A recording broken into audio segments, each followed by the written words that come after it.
शेतकऱ्यांसाठी आनंदाची बातमी। आणि त्याचा चौथा हप्ता आज या परळीमध्ये मुख्यमंत्री महोदयांच्या हाताने थेट आमच्या शेतकऱ्यांच्या खात्यामध्ये चाललाय।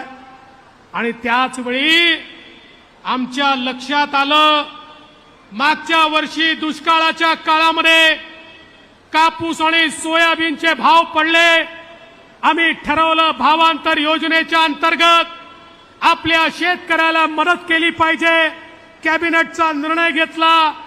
दुर्दैवाने लगेच आचारसंहिता लागली म्हणून आम्ही ते पैसे देऊ शकलो नाही। पण आज ते पैसे देखील शेतकऱ्यांच्या खात्यामध्ये कापूस आणि सोयाबीनचे पैसे हे क्रेडिट करणं त्यांच्या खात्यामध्ये देण्याची सुरुवात याच परळीपासून आम्ही करतोय। याचा देखील मला अतिशय मनापासून आनंद आहे। मी आपला फार वेळ घेणार नाही, पण दोन गोष्टी निश्चितपणे सांगतो।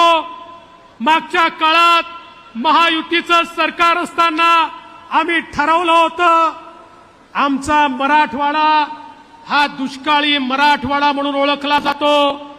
आम्ही त्या ठिकाणी संकल्प केला होता, मराठवाड्याच्या या पिढीने या ठिकाणी दुष्काळ पाहिला, पण पुढच्या पिढीला दुष्काळ पाहू द्यायचा नाही।